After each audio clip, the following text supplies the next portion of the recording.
नोरमा group, जो सोचता है वो करता है। आपके अपने सपनों का आशियाना।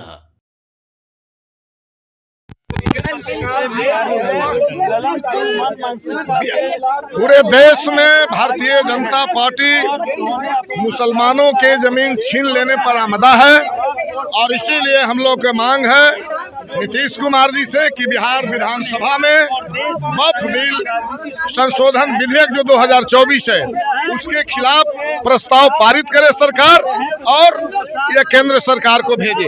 इस मांग के साथ हम लोग हैं।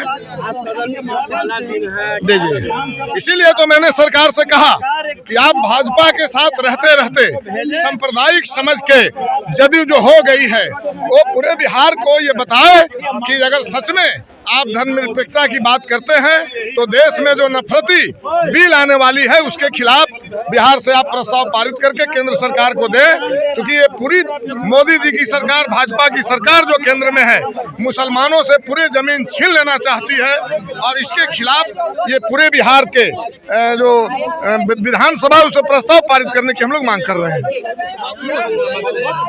वक्फ बोर्ड संशोधन बिल जो सरकार ला रही है, केंद्र सरकार, ये देश में नफरत की राजनीति पैदा करने, मुसलमानों की संपत्ति को जब्त करने की साजिश है। और आज हम लोग प्रदर्शन के माध्यम से साफ कहना चाहते हैं कि बिहार सरकार जो है विधानसभा के भीतर से एक प्रस्ताव पास करके केंद्र को भेजे और नीतीश कुमार जी अपना स्टैंड क्लियर करते हुए वक्फ बोर्ड के खिलाफ खड़े हों, वक्फ बोर्ड के जो प्रस्ताव आया है उसके खिलाफ खड़े हों। ये हम लोग चाहते हैं। हम साफ कहना चाहते हैं कि ये दान की दी हुई संपत्ति है जो बड़े पैमाने पर देश के अंदर लोगों ने दिया है और उस संपत्ति को जब्त कर लेना अगर भाजपा चाहती है तो ये नफरत की राजनीति को बढ़ावा देना है, मुसलमानों पर और देश के लोकतंत्र पर हमला है।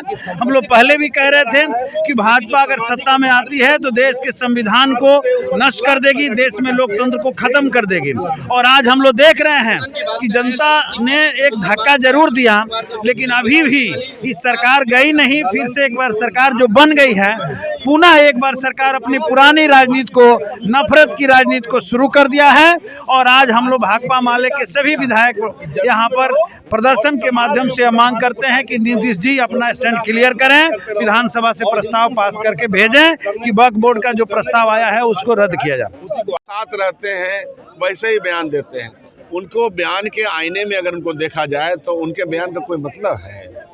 जनता दल यू और राजद और कांग्रेस के साथ जब थे तो कसीदे पढ़ते थे, क्योंकि यहाँ भी मंत्रालय चाहिए था उनको। जब उधर चले गए तो वहाँ भी मंत्रालय चाहिए। तो एक लालची व्यक्ति अपने आईने में पहचाना जा रहा है, उसमें क्या दिक्कत है?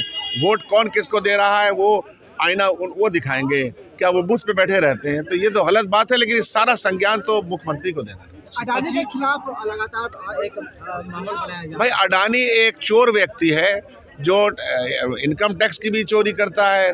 दूसरा ये है कि दूसरे देश में जाकर के भी हमारा नाम बदनाम करता है, देश का नाम बदनाम करता है। आज तो देखा हमने अखबार में कि उनका जो शेयर मार्केट था धड़ाम से गिर गया, चौथा पोजीशन पे थे दुनिया में, अब 21वें पोजीशन पे आ गए। तो अडानी और अमित शाह और सरकार है वो एक साथ मिलकर के बड़ा बड़ा घोटाला कर रही है। पहला दिन है और आज आप लोग प्रदर्शन करते आ रहे, क्यों, क्या हो? जो केंद्र सरकार ने जो वक्फ संशोधन बिल लाया है 2024, ये मुसलमानों पर सीधा निशाना है उसका, मुसलमान पर हमला है। और सिर्फ मुसलमान पर नहीं, इस के माध्यम से संविधान पर हमला है। हर धर्म संप्रदाय के लोगों के पास अपनी अपनी संपत्तियां हैं, अपने अपने संस्थानों को चलाने के लिए। मुसलमानों के पास भी मदरसा, इमामबाड़ा, कब्रिस्तान और जो मस्जिद वगैरह है, इसको वक्फ के बोर्ड से ही चलता है। इसलिए इसको जो खारिज कर रहे हैं आप, इसकी अधिकार जो छीन रहे हैं, ये संवैधानिक प्रावधान के तहत है, ये कोई हवा में नहीं है। इसलिए मुसलमानों को निशाना बनाना बंद कीजिए, नफरत फैलाना बंद कीजिए और भाईचारा में आग लगाना बंद कीजिए। और नीतीश कुमार यहाँ गारंटी करे, आपकी बैसाखी पर उसकी सरकार चल रही है, आप पर जनता भरोसा करती है, बिहार ने भरोसा किया आप पर कि आप देश को सही दिशा में चलाने में मददगार होंगे। इसलिए बिहार विधानसभा में हम लोगों ने कार्यस्थल प्रस्ताव ला करके वक्फ संशोधन बिल 2024 के खिलाफ प्रस्ताव पारित करने का मांग की है और ये मांग सिफारिश के तहत केंद्र सरकार को रोके। ललन सिंह के बयान को कैसे देखते हैं? ललन सिंह के बयान को कैसे? अरे ललन सिंह बीजेपी की दलाली करते हैं। आपके सपनों को हमने सजाया है। ई होम्स पैनोरमा को हमने बनाया है। ई होम्स मेरा एक सपना था जिसपे मैं पिछले 4 साल से काम कर रहा था। हमने जो बनाया है वो सबने है माना। ई होम्स पैनोरमा में हो आपका भी आशियाना। और फाइनली हमने 2021 में इस प्रोजेक्ट को लॉन्च किया। बहुत लोग अप्रिशिएट कर रहे हैं कि पूर्णिया जैसे शहर में, बिहार के, एक तो बिहार की बात करें उसमें भी पूर्णिया जैसे छोटे जगह में इस तरह का लाइफस्टाइल देना, ये सुन के हम लोगों को बहुत अच्छा लगता है। ई होम्स में हमने कुछ और भी किया है, जैसे हम जिस जगह में रह रहे हैं हमारे फैमिली सिक्योर हो, उनको सिक्योरिटी का ध्यान में रखा है। आपकी सुविधा और सुरक्षा आपके लिए खास है, ये आपका विश्वास है। इसमें आर्टिफिशियल इंटेलिजेंस का 7 लेयर सिक्योरिटी का हमने इस्तेमाल किया है। लस ग्रीन कैंपस को बनाया है। यदि हमारा बाउंड्री वाल है तो वो वर्टिकल गार्डन है।